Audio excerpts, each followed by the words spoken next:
is here. And we're all here. Cool. So thank you first and foremost, Danielle, so much for taking your time to chat to all of us. I know I was super excited when we were able to connect. As I mentioned to you, we had been talking about this kind of stuff in our group specifically for a while over the past couple weeks, and I was just thinking like, oh, I really want to bring someone in, who this is their specialty, to kind of like really talk to us about it. And then you and I had a meeting set up for, kind of sort of separate purposes, still within the same wheelhouse, but then it just so happened that, we kind of fell into each other's laps. So just the serendipitousness of the universe is always super fun. So thank you for being you and being here and being in this time and place in this moment. Thank you for having me. Of course. I'm really excited to be here with all of you guys. Yeah. And feel free, guys, whoever's watching live, you can throw some comments. Just let us know you're watching. If you ever have any questions or thoughts about anything, I'll be keeping one eye on that as we plug through. If you're watching the replay, then that's also cool. You just get to hang back and and do whatever it is you're doing, whatever time and reality you're existing in now.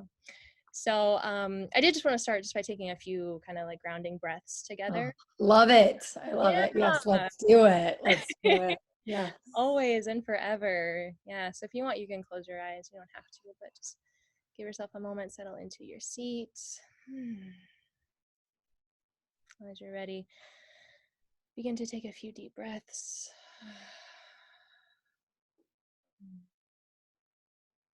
Just noticing where the breath is.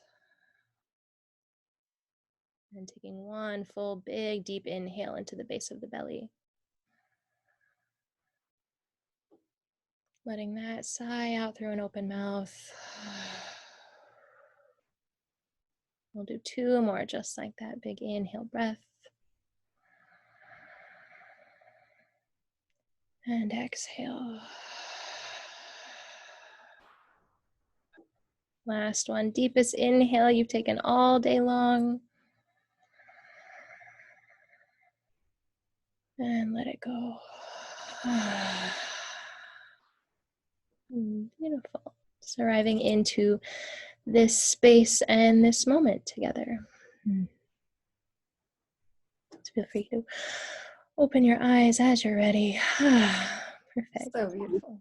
Thank you. I always love doing that. It started out honestly for my own benefits because I just get so excited before we do things like this. So I just need a moment to kind of chill out and open, but then I always get a lot of really good responses and feedback from that too. So it has stuck with us as we go. So Miss Danielle, I'd like you to start just kind of pitching, not pitching, but just, describing yourself, who you are, what it is that you do so that, our community can get to know you a little bit. Yeah. So my name is Danielle Mason. I'm so excited to be here with you guys today. First and foremost, I am a wife. I'm a mama to my 11th-month-old baby boy. I'm a dog mom, so I love animals. They bring me so much joy. She's a pug/Boston. She is quite cute. Absolutely love her. Best personality ever. And I actually am a mama that wasn't expecting to be a mama so soon. And my son is honestly, he's my greatest gift. He really is. He has given me so many life lessons that I truly believe no one else could teach me. And it's really helped me step even more into my purpose and the work that I do. I've been behind the scenes for the last 5 years, and I didn't want to show myself, and I didn't want to come out here and share everything that I had to offer. I really wanted to stay behind the scenes and really be based on referral and only referral. And I got to the point when, I was pregnant with him and realizing just what I had for myself and what I had to keep me calm and what I had to keep me centered and the answers that I had for myself. I honestly felt like it was so selfish and such a disservice to not get over my fear, to put myself out there and share more of who I am. And so really, he is the reason that I've really stepped into this role of starting slowly but surely to put myself out there more and to really own my gifts and what I've been given. I truly believe the work that I do is not something that can be taught. It's not something that I took a certification from. It's something that I've created. I am, some of the work that I do is I do EFT, but I do it in a very different, unique way. And if you don't know what EFT is, it's emotional freedom technique. So it's tapping on those different meridian points in order to release energy that you otherwise would not be able to release. But I didn't stop at EFT. I went further and I went deeper, and I learned from other people. And then I created my own formula in order to be able to really help people work through trauma and to be able to help people learn that they can really take that mask off. And so the work that I do now is I'm a stuck relationship expert, and I work with all different types of women. But one of the women that I really work with is that woman that feels extremely misunderstood, and she's passionate and she's sensitive, and she's been to doctors and she's been to therapy, and there's nothing wrong with that. But what I've gotten to see is people think that's the only answer. And it's not. There's so many other modalities and there's so many other answers. And it's not that there's anything wrong with what you've tried or that it didn't work at the time, but you might be watching this and feeling like you need something more. You need something deeper. And I just want to give you permission to let you know it's okay to change paths. It's okay to change what you're doing if it's not working for you. That's what I did. I had been in therapy since I was 6 years old. And at the end of it, I realized it was great for the time being, but it was never truly what I needed.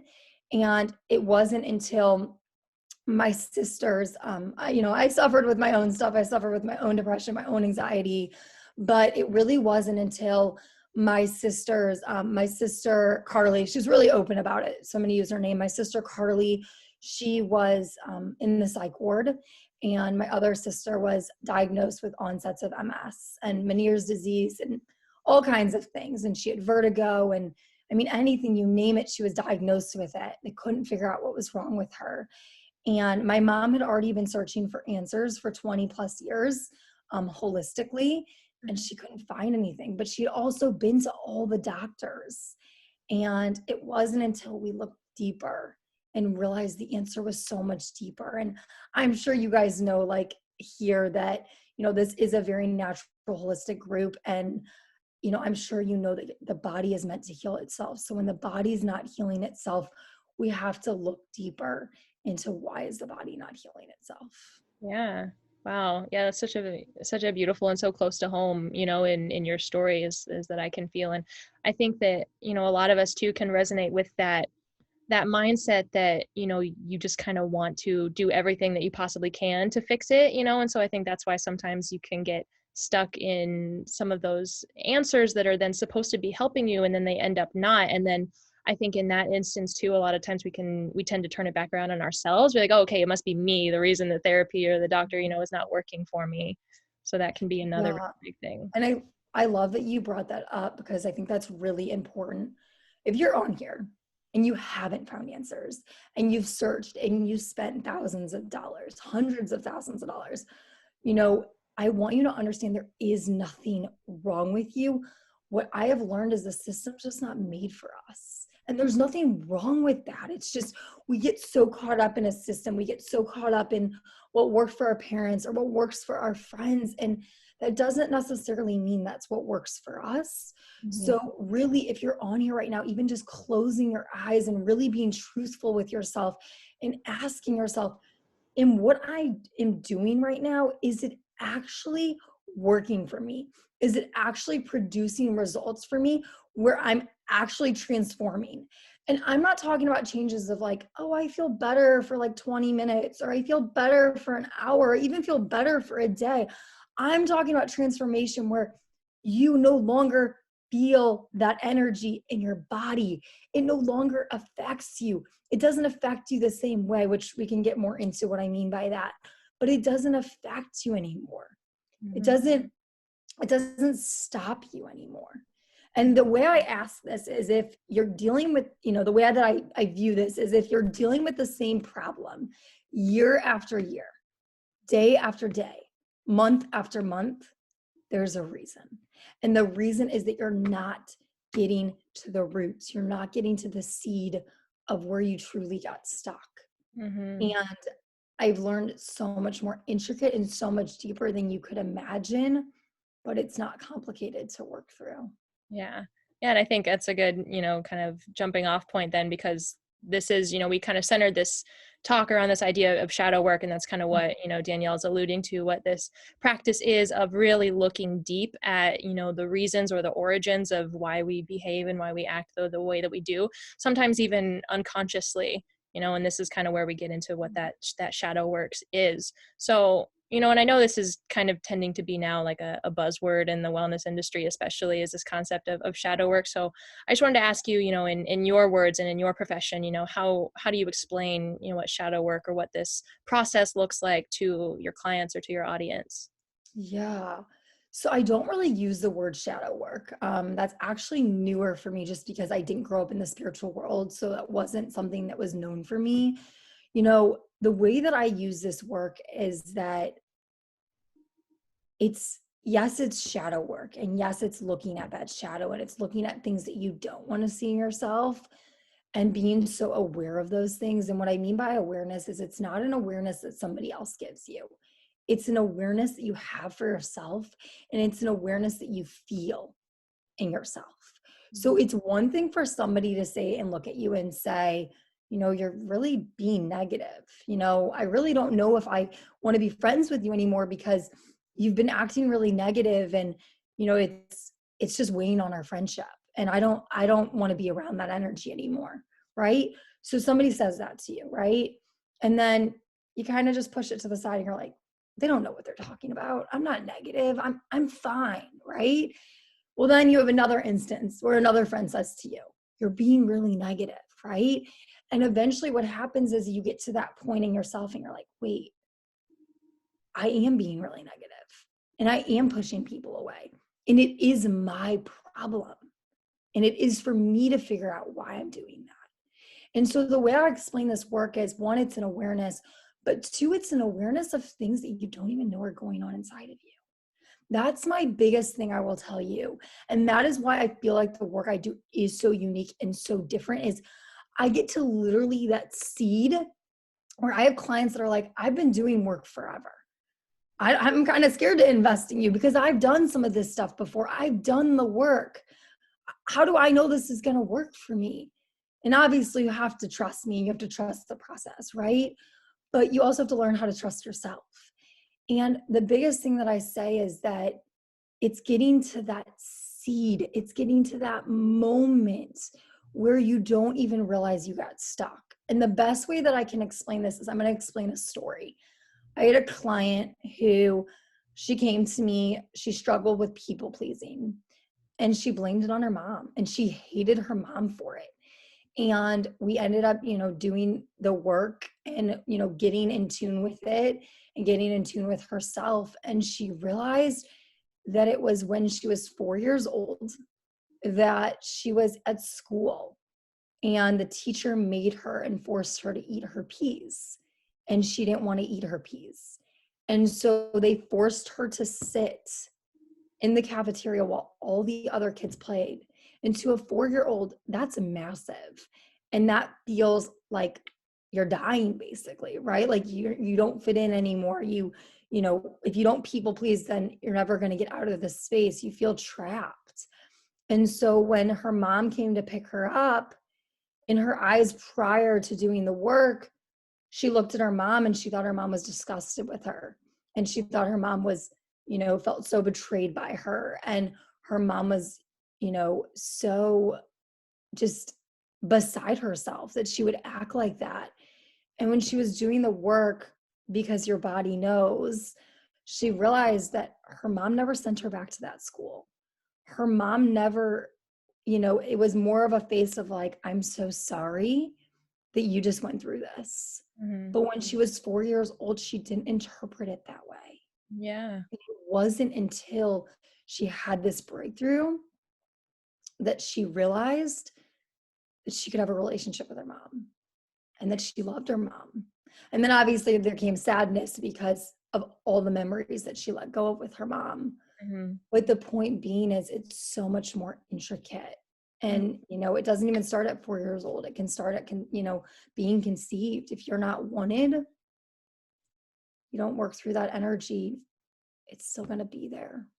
Yeah, that's insane, and that's something that I've found, as I've done this as well, and especially, just growing into, now a woman as opposed to, a child, and I kind of had a really rough relationship with my mother when I was growing up.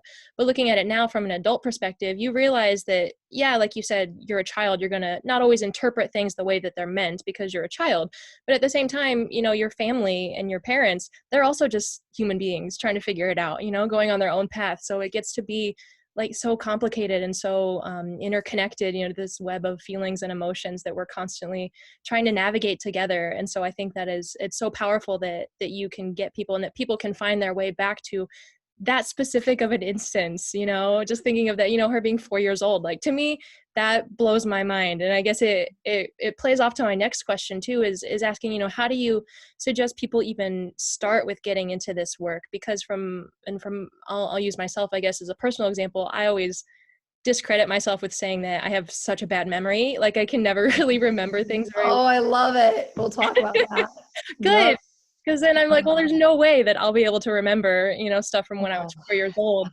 And I know personally, I grew up around a lot of drug abuse and addiction and poverty. So I think there are two instances of myself where I've just kind of, pushed things away and shut them out.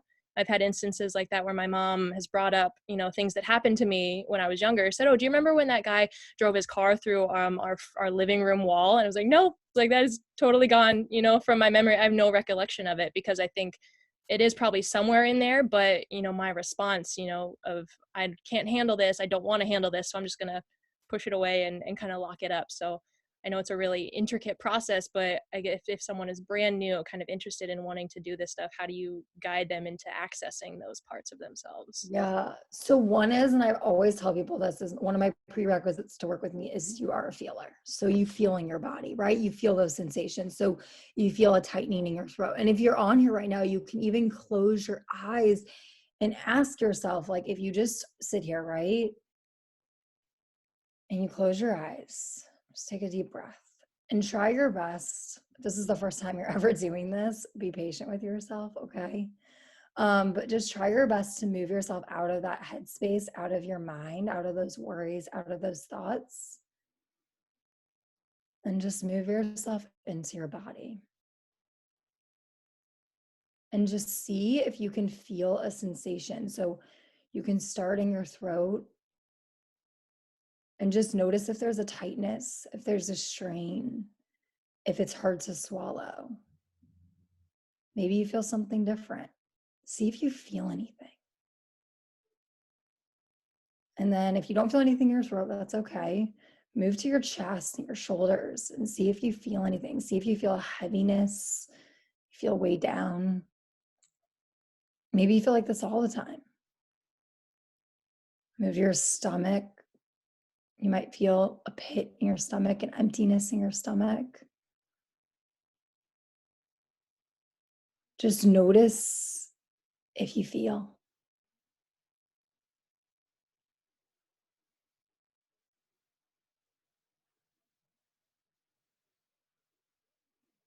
So, for example, if you are feeling something in your throat, you're feeling a tightness or you're feeling a strain, what that represents is something that you're not saying, something that you need to say, that your body knows you need to say, but your mind doesn't.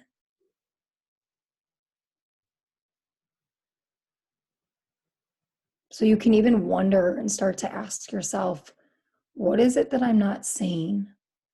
What is it that I need to say?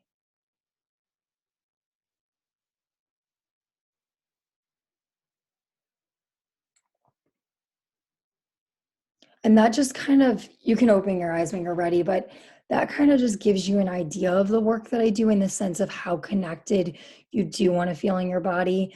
It took me years to learn actually that I really enjoy working with people that are feelers because one, the system isn't made for us. And two is it creates the biggest transformation with my clients, as I see, because when you can feel. So let's talk a little bit about your question of, you don't remember a lot of your past, right? So for you, probably what you've done is you've shoved a lot of it down. But if you're a feeler, it's all there waiting for you. It's all waiting for you to access it. And so what I mean by that is your body knows everything. I'm not even joking when I say that. I have clients that will come to me and be like, I'm a feeler. I don't remember much from my childhood, but I know it wasn't a good childhood. And I've shoved it down, because a lot of what happens is people shove things down and they think they're over it. But the biggest thing I want you to understand is when you shove something down, it doesn't mean you're over it. It just means you've shoved it down. So ask yourself if it's replaying, like something, friend yells at you or something, or you get in a fight with a friend, or your parent says something, or your significant other says something, and immediately you feel triggered, or immediately you feel a pain in your body. Mm-hmm. It's not from what just happened. It's from something else from the past, but you're not able to connect it because you're not there yet. You don't know how to connect the two pieces. Mm-hmm. So when going through this, it's really about learning to trust yourself and to listen. So the first piece is to listen to yourself in the sense of this type of work. But someone that's just getting started and hasn't entered into this work, or maybe they've done other types of work, but it hasn't worked for them, the biggest thing is awareness. It's realizing you want the help. You want the guidance. I teach people how to heal themselves. Okay. I do not heal you. That is not my job. I'm not certified in healing you. I'm not a psychologist. I'm not a therapist. If that's what you're looking for, that's fine, but that's not my jam. It's not what I do. I don't take a clinical approach. I take approach of a feeling approach. I've walked myself through this. I've walked hundreds of other women through this. I have anecdotal information to show you it works. And it works every time if you do the work. So the point of saying that is the first step is to become so aware that, and this sounds intense, but that you are the problem, right? I had to get so clear with myself. I was the problem, guys. I was really the problem, okay? Like real bad. And I use that story of being negative because that was my story. I was negative, and everyone told me, and I didn't want to see it. And it wasn't until I lost some really amazing people in my.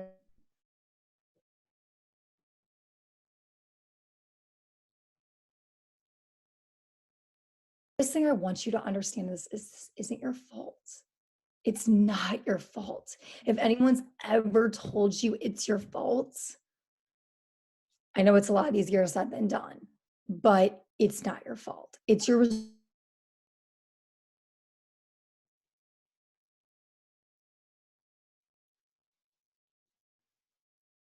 It is not your fault.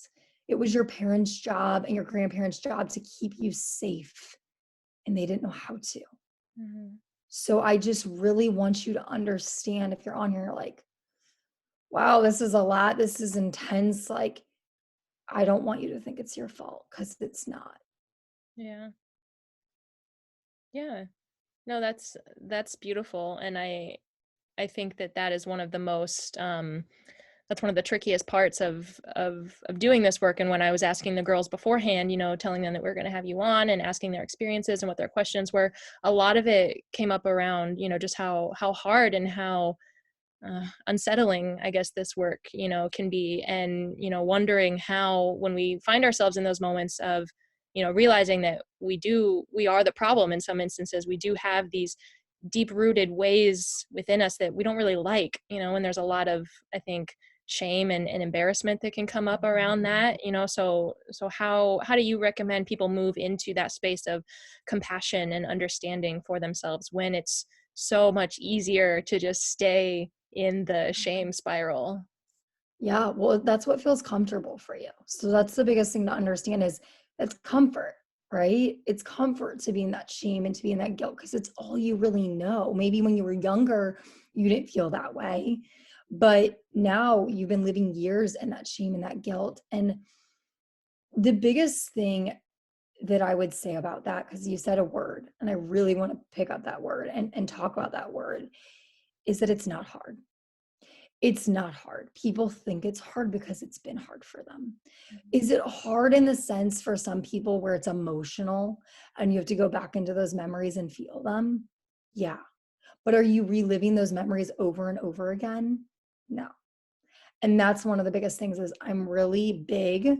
I also collaborate with another coach, which happens to be my mom, but we're really big on not re-traumatizing people.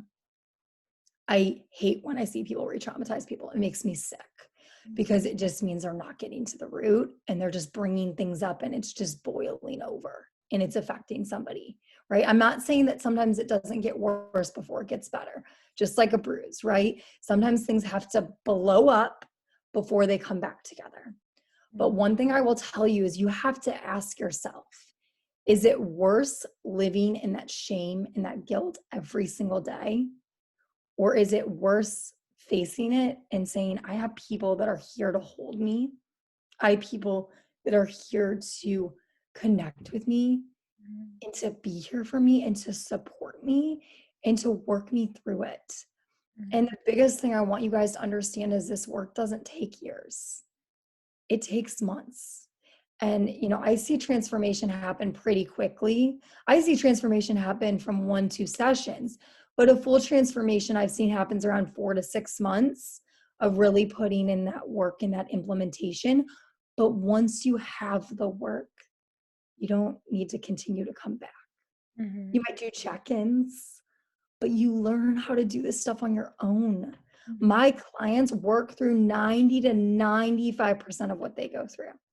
It's not that you'll never feel pain again, but it's how you work through your pain and how long you're willing to stay in that pain.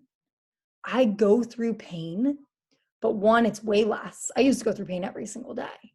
It's way less. And it's, you get to understand it, you get to explore it. It's a feminine journey. You get to wonder, what does this actually represent? Why do I feel this way? And usually when I go through a lot of pain, it's because I'm leveling myself up, usually in business or in life. And I'm sure it's going to be the same for you. But the biggest thing I would say about really moving into that shame and that guilt is letting yourself, one, know it's not your fault, and letting yourself start to feel into, do I want to stay with this forever? Some of you might be on here and being like, I want to be in this job over here and I want to open my business, but I'm still working in corporate, or I'm still not able to fully get my job, my business up and running. It's something deeper. It's not so surface level. So you have to ask yourself, how much are you willing to struggle in your daily life more than willing to say, I want to work through this. I'm ready to work through this. I'm ready to face this. And it comes with just starting to not judge yourself so much. We're so quick to judge and to just, and trust me, the work I do, it's a lot, I can say it and I know you don't believe it, but even that 5%, right? That conscious part of your brain, that 5%, if you can just start to talk yourself and let yourself know, I am willing to work through this. I'm ready to work through this. I'm ready to feel these emotions that are no longer keeping me safe, because that shame and that guilt is what kept you safe for so many years. But now you're working in different patterns that are not keeping you safe. They're actually hurting you, and they're hurting you from moving forward in your everyday life. Yeah, absolutely. And I love that you put it in that context that, these transformations can happen, I think, a little bit quicker than maybe most of us anticipate. Yeah. I know personally I've been in a very catalytic situation kind of over the past few months. I mean, we all have as just a collective over this past whole year for sure. But I've been staying with my in-laws for the last like 4 months while my partner and I build out this band. So there's just a lot of things coming up for me personally, around my constant need for control, and all things like that. So Mhm. I'm like you said, it can happen a lot quicker than we think. Already, I feel like a totally new person in November than I was in January. Like it's crazy. But I wanted to ask you specifically, what this work kind of looks like in the day to day, because we go through, I guess, those like aha moments, where maybe we're journaling, or we do feel a reaction in ourselves. We're like, oh my God, like, why am I this way? And maybe we get to a root, of, oh, I think maybe I was this way because of my relationship with my mom and the way I thought I always had to be, on my own, stuff like that. But then what does that work look like when you take it then into, living your daily life, and you feel those triggers still come up within you? What does this look like over time? Yeah. And I will say it's not a think, it's a no. Okay. The work that I do, you're like, holy, excuse my language, but it's like, holy crap. Oh my God. Like I have clients that will just start bawling because they're like, oh my God, like that's why I feel the way that I do. Oh my God, it makes so much sense why I do this and why I do that and why I do that. Right. So one is you learn to know. You learn to trust so much that your body knows that you're like, oh my gosh, this is the reason why I do this. And so that's one piece. The second piece is really, okay, so this is how I explain this is I see so many people have routines, and that's great. And I have a routine too. But my routine changes based on my energy, Mhm. based on I teach people how to access themselves in a way that they never have before. So what it does is they start to trust themselves so much and know themselves so much that they aren't afraid to access that part of them, and they know what they need that day. But the biggest thing I will say about this work is once you go through the experience, right? Once you go through the experience, once you go through implementation and really learning how to put this work into your life, you create what works for you. So if you're a person that's like, I just only have 5 minutes, I'm busy, I'm a mom, I have kids, or I'm really successful and I have so much going on and I only have 5 minutes in the morning, I can make 5 minutes work for you. If you're a person that wants to sit there for an hour and you want to be within yourself and you want to connect with yourself, I can make that work for you. It's really about meeting the person where they're at and what they need. But the biggest thing I will say is I can have massive breakthrough in 5 minutes. I mean, massive. And again, I've learned this stuff and I've learned how to trust myself. But once you do, I have clients, some of them just like understand this work pretty quickly and they just get in and they have really quick breakthrough. And some it takes them a little bit longer. But yes, once you understand this stuff, it's quick, it's fast. There are moments where you're working through a larger knot and sometimes it can take you a little bit to sit in it because you're like, I'm not ready to release this. I don't want to release this. That's okay. I have those moments too. But when you're ready to release it, your body will let you know and it will release like that. So I know it sounds so good to be true, but it's not so complicated to work through. It's just deep. And I think sometimes people don't realize how intricate it really is and why we get stuck and where we get stuck. Hmm. So the biggest thing I will say is to really start implementing this stuff. It takes, um, it does take energy and it takes going through the process.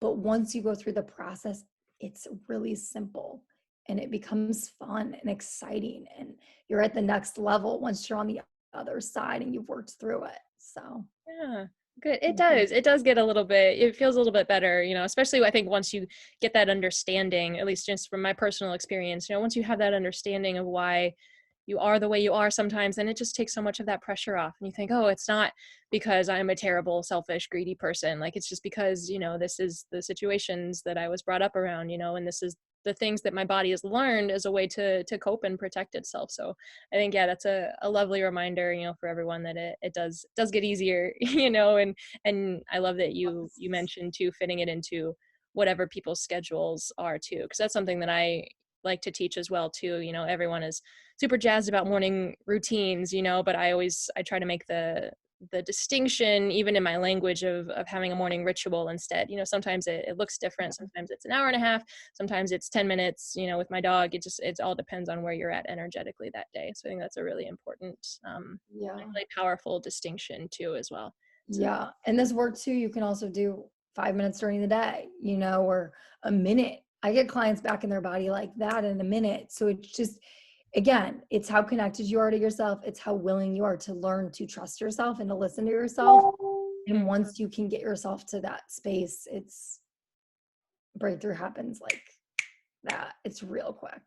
ready for Yeah, it. Perfect. exactly. Yeah. So I'm gonna start to open it up to the floor, Yeah. ladies, anyone who's live and is watching. If you have any questions for Danielle, feel free to throw them in the comment box and I'll read them out loud. I do have one from beforehand, Miss Chloe. She couldn't be here with us live, but she wanted to know how this can be something that we use as teachers and counselors as well. She says, I personally want to teach people about being open to this side of themselves so they can dive into the healing process with confidence and self-knowing. So I know this can probably be a pretty delicate area as a teacher and as a guide. You mentioned a little bit earlier not wanting to re-traumatize people. So I guess you have any tips for teachers who want to kind of share this work? I think the biggest thing is starting to understand, is it trauma? Is someone going through something else? And to also be really real with yourself. If trauma isn't what you do, to be able to send them to somebody, whether it's me, whether it's somebody else, to send them to somebody that you really trust. Because my belief is like, we all have our gifts. And, yes, we can expand our gifts and we can learn more. But if it's not your gift and it's not something you've learned, don't try to go down that route. It's not healthy for you. It's not healthy for them. It puts you in more pain. It puts them in more pain. One of the biggest things for me is I think in the beginning I tried to do it all in my business, and I learned I don't do it all, and that's okay. So for example, for me, like, my work comes before mindset. So if you've done mindset and it hasn't worked for you yet, it's just because you haven't done this work yet. So the point is I don't do mindset. I don't go into that. I have people to send people for mindset. I don't go into, these crazy tactics and daily routines and um, nutrition and all these other things. That's not my craft. And I can accept that. So what I believe a good coach is somebody that can say, that's not my craft. That's not what I've studied, and it's not what I want to do. So when you get to a moment, for example, where something deeper comes up, where I might need to have some examples from some people, but for example, somebody is, they're like, you're trying to help them on mindset, you're trying to help them shift something, and it's not working. Don't continue to try to push it, because there's a reason it doesn't work. And it doesn't mean that person can't come back to you. It's just allow somebody that you love, right? Somebody that you care about. You sometimes have to let them go to realize they're meant to come back to you, or maybe they were never meant to come back to you. But the biggest thing I will say is I see people try to do this work because they're like, I've healed myself, therefore I'm going to go heal somebody else. And yes, that's part of my journey, but I also studied underneath my mom that is certified in this stuff. So I didn't just and I also studied under other people. It's not like I just woke up one day and was like, I healed myself, therefore I'm going to come heal you. It's really dangerous. And I see it a lot now because people are like, I want to get out of corporate. I don't want to be in this position anymore. I want to do trauma. I want to help heal people because that's what's really creating these huge changes for people. And then they re-traumatize them. Mm-hmm. So I think the biggest thing is, and it's nothing against you, the biggest thing is just accepting your gift, accepting what you're good at, and accepting what others are good at, and realizing like, okay, it's time to send them to somebody else that really understands this piece that I don't get. And when they're done with that piece, they can come back to me if they're meant to come back to me. Mm-hmm. Yeah. And what about, you or those of us that, those that are working in, this space? How do you, I guess, protect yourself energetically and emotionally with work like this? Yeah, so it's interesting. So the work that I do because I'm so in tune with my subconscious, it I don't really take on that energy. Mm-hmm. I've learned how to, because what you're doing is when you're, for example, when you're tapping into different meridians, which is going into that subconscious part of your brain, which is releasing the energy. So for me, I'm a little different. I don't really tap with my clients because I have to be so in tune with my soul. My work comes from my soul. So I have to be so in tune with my soul. But afterwards, I'll tap and I'll release that energy and I'll ground and I'll make sure that no longer that energy is in my body. So that, I mean, these are things that I do teach in my program, but the biggest thing I will say is making sure you're not in someone else's energy once you go into another session, because you're going to just bring that other energy into that person and you're going to project that energy into that other person. So the biggest thing is just making sure you're doing your own work for yourself and you're not just trying to help others. You're continuously doing your own work.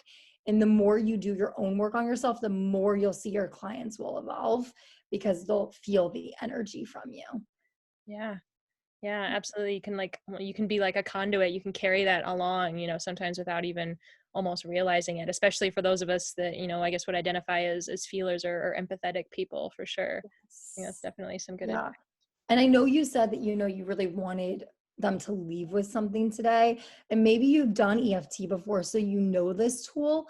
But the biggest thing do you care if I teach them a tool really quick? No, Okay, so the please. biggest, I just want to make sure you're good on timing.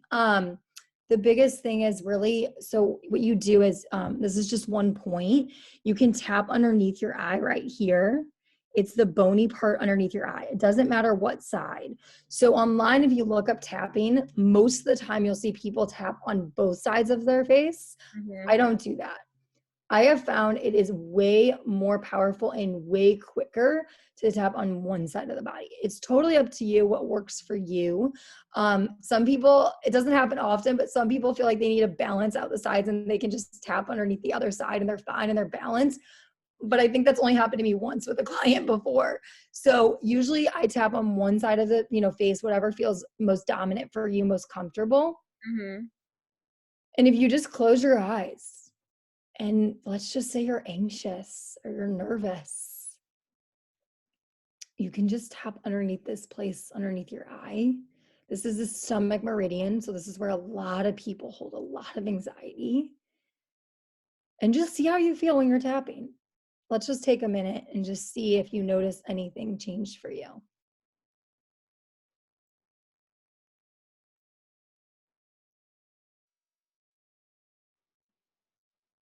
And just breathe as you're tapping.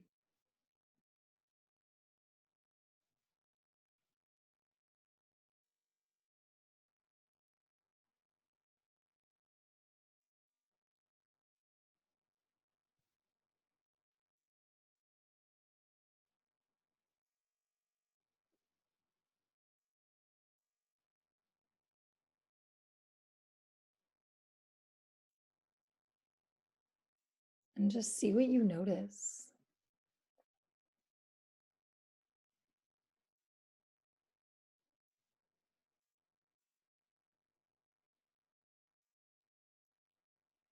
What's happening for you?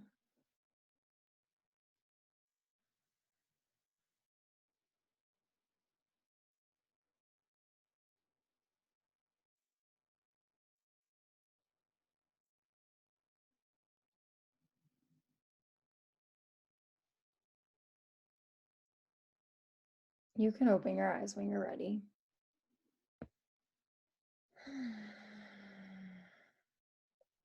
And just notice how your body feels. See Wow. if it feels good for you. Yeah, that's crazy. That is one I've heard of and I've known of EFT, and I see people doing it all the time, but it hasn't been one that I've, like fully jumped on yet. So that was the first time I've actually ever been like guided through it. And that was crazy. Almost how like instant it was. That's Just kind of felt, crazy. yeah, Yeah. myself It like, is so instant for a lot of people, right? If you're a feeler, it is instant. For people that don't feel, it's harder. And the reason the work I do is so different is I do it from a place of your soul. It's not up here. A lot of EFT is done through the mind. It's Mhm. not a mind thing. It's a soul thing. It's what's going on inside of you that's always been there, but has been hidden for so many years. And that is literally, I'm not even joking, that is like a tiny sliver of what I do. But the point is to, that is a tool for you to use when you're anxious, when maybe you had a hard call with a client, maybe it didn't go the way you exactly expected it to, right? As coaches, we're given a lot, and we have a lot of pressure, or a lot of pressure that we put on ourselves, right? So being able to just tap, being able to ground yourself and tap before you go into a call. I mean, there's so many ways that you can use this tool, but that's just a sliver of a piece for you to take to say, I'm anxious right now, and I'm just going to start tapping, and I'm going to allow myself to just calm myself down. I love it. Thank you so much for that gift, Danielle. That was Yeah, so of great. course. Yeah. So how can our girls stay connected with you and be of service to you? Yeah. Biggest thing is find me on Facebook. I think you said you're going to put it down below, but Mhm. find me on Facebook. That is the easiest way to get a hold of me. Let me know you found me through this group, because I want to know who's coming from this group. And seriously, the biggest thing I want you to understand is don't be a stranger. Mhm. Reach out. Okay. If this resonates for you, just reach out. There's no pressure. I want to talk to you. I want to get to know you. I want to see if this is the right fit for you. If it's not, I have plenty of other people I can send you to. Right. So it's like, it's just reach out, make that connection. If you're really ready and you want to do the work and you haven't found your answer and this resonates for you, the biggest thing I see from people is they'll see my videos and they reach out and then they kind of back up because, right, emotionally, we make our decisions and we back them up logically. And Mhm. so it's really important to be able to make the decision emotionally, back it up logically, but make sure that you're not backing it up too logically where you're not taking action. Right. Okay. So, really, if you're ready for this, seriously, please don't be a stranger. Reach out to me. No pressure. Mhm. Just want to talk to you and see if it's the right fit for you, even give you some resources and just hop on a call and get to know you. I love just getting to know people, and I love getting to know people's stories, and I'll bring you an awareness to your story you might have never had before. And that's my jam. Is I remember you saying, like, those parts of you, like those parts we hate of ourselves. I teach people how much you love those parts of you. Like, oh, it's so beautiful. Like pulling that story fully into action and seeing the beauty behind all the horrific events that happened in your life and how beautiful they actually were and how they tell a full story and how you, if you choose to get to share that story with the rest of the world. Because honey, that story didn't happen to you. It happened for you. And I know you've heard it before, but it's about experiencing it and understanding it fully and not just saying that to yourself because you're not going to believe it. Yes. Ah, so beautifully said, Danielle. Thank you so much. And yes, her Facebook is above in the description there, so you can click over and go message her. She's also a member of this group, which I'm super grateful and honored to be. So I'm sure if you guys have any other, questions or thoughts that pop up, you can, leave them as a post in the group, and I would love for us to all, open up a discussion around this too, because I think Yeah, this is something that's so powerful and that needs to be spoken about more, and just know that we always have each other to support and light each other's way on the journey. So I want to thank you so much today. You were so such much a for great. having me. It's been such an honor. Thank you, ladies, for those of us that are watching live and those that are catching the replay. I hope you all have a fabulous weekend. Um, and we'll talk to you soon. Thank you, Danielle. Of course. Talk to you soon. Bye, guys.